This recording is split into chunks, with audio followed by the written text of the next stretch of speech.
6 o'clock on this Wednesday morning. Welcome to Morning News Today. It's the election edition. Good morning.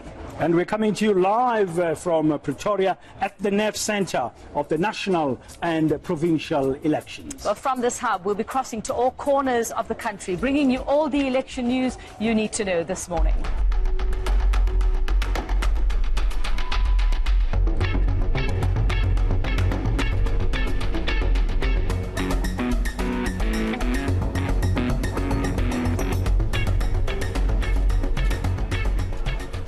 The Tuesday before the election was quite a defining moment because we still had some issues at the results center that we needed to deal with, and I wasn't confident about whether we were going to be able to go on air when we needed to go on air. And I remember driving to Pretoria, getting there, and it was still not sorted. And as I'm standing there, I get a call from Jeremy. And at this stage, we had not done any full-on rehearsals. And he said to me, okay, fine, we need to do a rehearsal. How about we do a live rehearsal? I'm prepared to come through to Pretoria and take it for a test run. And if it works, it works. I am confident that I can busk any technical issues that we might potentially have. And let's see if we can make it work. And we took his show to air at 1 o'clock on Tuesday afternoon without properly rehearsing, not knowing whether we could actually go on air or not. And it worked. It was absolutely magnificent that we were able to take that big beast on a test run live on air. I think following that, we just had plain sailing. Well, we continue with our coverage of the elections as we... From the technical point of view, it's quite a complex exercise because it is all out in the field. It's unlike in the studio where everything you know is going to work because it is set up in a way that you're confident with. But out in the field, anything can happen. You've got OB vans, you've got service providers like Telkom and Telemedia that are providing external services to you. So anything can go wrong during that process, and it is quite a complex exercise. I've done many elections before, and I'm very pleased to say election 2019, I wasn't in front of the camera as much as I've been in the past, and that was by design, because I truly believe, and I'm not going to name names because all of us in the anchor business have big egos, but they know who they are. But it was a magnificent opportunity for the channel to give face to new talent, and they certainly excelled themselves. You know what's great about the team here at ENCA? Everybody genuinely gets on. Many of us have been doing this for a very, very long time, but what's great about the team is we've got a real mix of experienced people as well as young bucks who are covering their first election. I couldn't wait. I had this energy packed up in my head from December, so December holidays were passing by, but in my head all I could think of was elections. January came, first week of work, and we're talking something, and all I wanted to talk about was elections. Can someone please say something about elections? And then the elections came, and it was like, okay, maybe a bit more than I could choose. Can everybody stop talking about it? Yeah, like, well, okay, I've had it with the elections now. Yeah, I think 5 months. You think it's going to take forever? And then we were in May, and I was like, oh, okay. How did everything happen so fast? Yes. Why did it happen so fast? You kind of forget all the work that you did do. All those nights where you go home and you're like, oh, my body's sore. I really need to sleep. Or I'm home, but all I can think about is kind of work because I know that tomorrow morning Helene's going to be like, hey, this and this and this and this. This is what we're doing. This is the plan. Go do it. And I think that really put a spring in all of our step to see young people in the Rock for the first time, young staff members covering their first election, feeling terrified and excited at the same time. But I think because we all know each other so well, it made us very comfortable with each other. Covering elections is very difficult. And the one thing is the story moves either incredibly quickly, so you've got to have your eye and your brain on so many different component parts. But on the other hand, it can move interminably slowly. which means that you've got to have enough information inside your head to make sure that you're able to have a logical and intelligent conversation with politicians, with pundits and commentators. And it's a question of being able to balance those two things.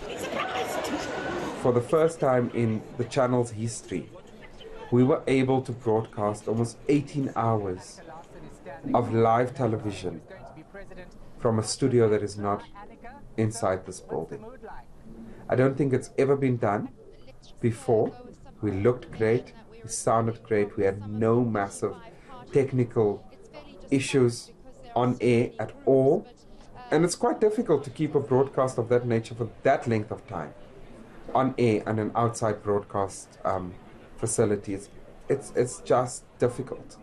I'm also quite chuffed about, for the first time in the channel's history, we had managed to have live election data results on our screens from the time that counting started. It was also a massive planning process that went into that. That's a direct feed from literally from the nerve center of the IEC that comes straight into this building and then goes straight on air. Because it takes a lot of hard work to be able to pull that off. So kudos to our on-air graphics team for pulling that off. It's never been done before. Welcome back to ENCA, and we're coming to you live from the Results Operations Centre here in Pretoria. So I love the fact that I was partnered with somebody like Xoli, who knows the political landscape like nobody's business. So I could look to him just for some insight and depth. And at the same time, we knew that because it was a live broadcast, certain things would go wrong at times.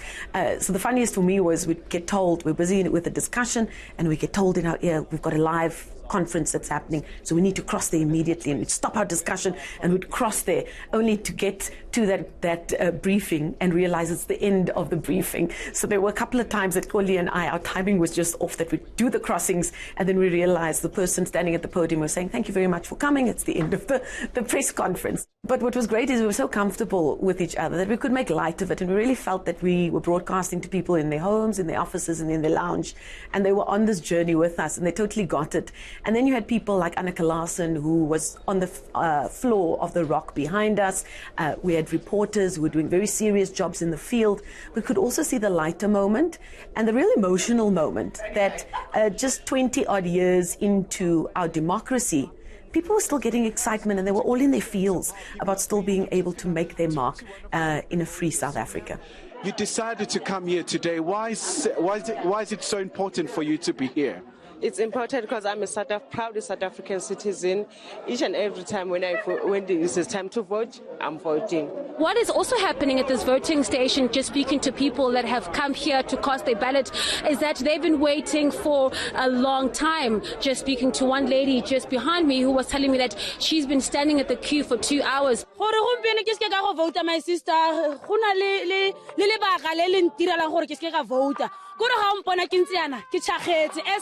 moagi wa Dithakong West ke gola ke lekana motse wa rona o ntse fela yana mara go na le masepala go na le a councillor ba re ga go nna tswella pele gore ke se ka vote ke voutela gore ke tswelletse motho o mongwe nna ke stakile. There is a great deal of optimism that more people will come during the course of the evening.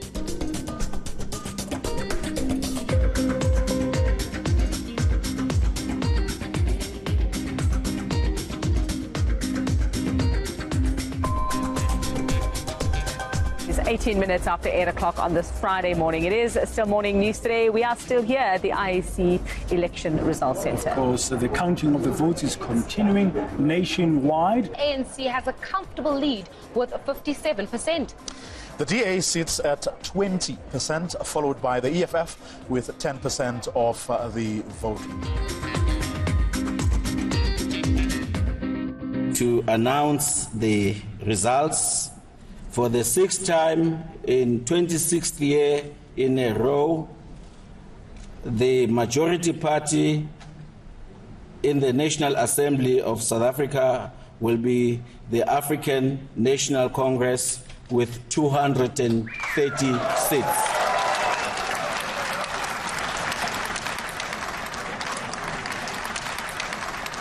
We don't have much by way of resources either. And on the other hand, you have all these groups of political parties that believe that you're not being fair to them, you're not giving them the level of coverage that they believe that they deserve. And half the time you like the guy who has to say yay or nay, which is not easy. Yes, we are a 24-hour channel, but we can't be everywhere we would want to be, let alone what parties would want us to be. So very, very tough. I am inordinately proud not only of the anchor team that that fronted this election for us, but also to our incredibly talented coterie of reporters that we have on the station. Boy, we were everywhere. And we were not only everywhere all the time, but the long hours that they worked, I absolutely salute them for. Mahikeng in the northwest. Here in Nelson Mandela Bay. Well, it's incredibly quiet here in Alexandra Township. I think that they should all have a month's holiday, but that's not going to happen because there's more to do. I just want to sleep. That's all I want to do. The election is not over once the voting has stopped or the results have come in. Still a lot of things that still continue to happen. We have new members of parliament that needs to be installed. You then have the actual election of the president that takes place in parliament, which is then followed by an official sort of ceremonial inauguration that is quite a huge event that takes place after that.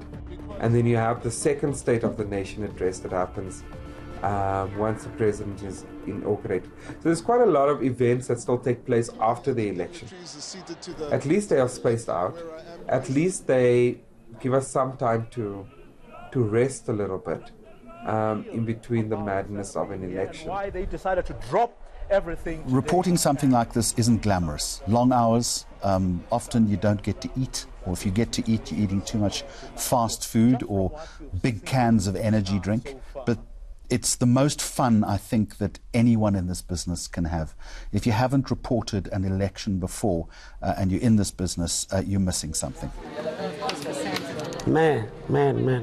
It was my first time traveling outside of Gauteng. You know, for someone like me who comes from the Vaal, you know, traveling outside of Gauteng, it's an experience, you know. I got to see almost all of South Africa in just 1 month. It was my first time out of Joburg and my first time on a plane. It was so nice.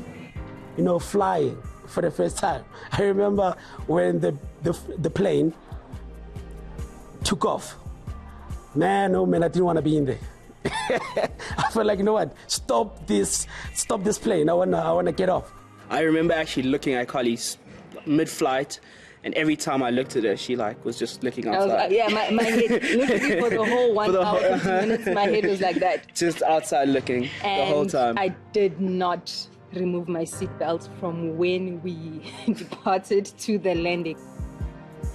So I got benched from going to the next town hall because I was actually graduating.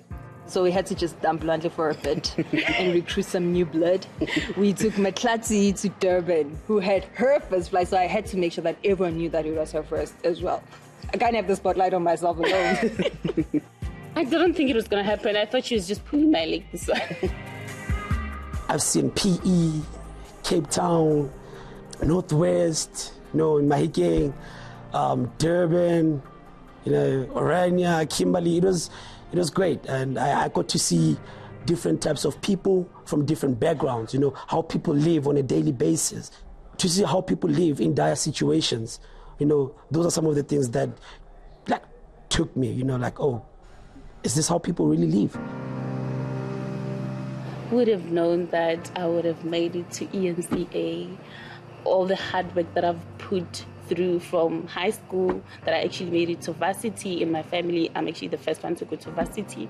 Graduating in record time, to getting an internship at such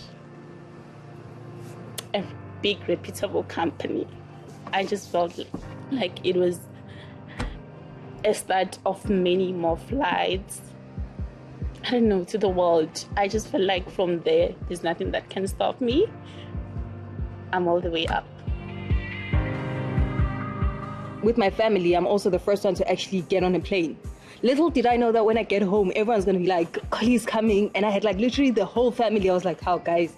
It was only just for one night. But my grandparents was like, you went on a plane. Well, I remember with my grandfather, he's like, yeah, there's a reason why we called you Nompumele, which means success. He's like, because we knew that you're going to be the first granddaughter in this family to break boundaries. And you just keep making us proud each and every time. And I remember I just cried. I couldn't respond. I was like, oh. I was like, oh my God, Nkulu. He's like, because I remember we had a one-on-one talk with him. And he's like, I've never been so proud of you like I am today. You keep breaking boundaries and you don't let anything keep you back. Thanks again, guys. Ultimately, we have a damn good group of people within ENCA to have been able to pull off what we did in the last 2 months. We have fantastic producers, we have fantastic executive producers, we have the most amazing technical people. And if it wasn't for them to take that vision and implement it and execute it, we would have never been able to do what we did. You know, even if I have to say that myself, but I think we did come out tops, because if you were watching, you got rolling coverage, content was there, constantly the feeds were coming in, and you know, it was like fresh, it was rolling, it was up to date. Well done to each and every one of them, because this was, I believe, the best hours of television that we produced over the last election season. For me, I'm absolutely grateful as having been in charge of the entire election coverage for ENCA, that I've been surrounded by amazing individuals who are absolutely great at their jobs.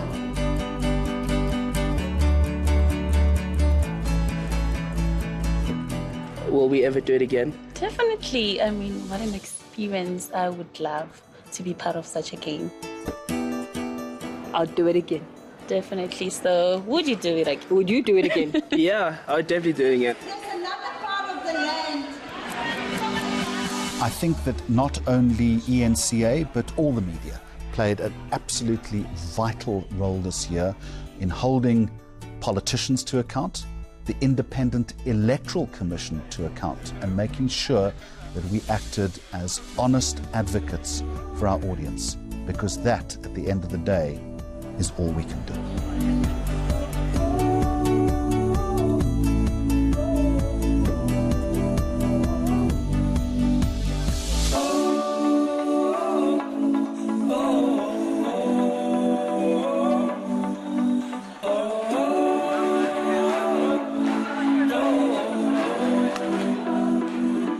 And after all that, Jody, let's begin planning election 2024.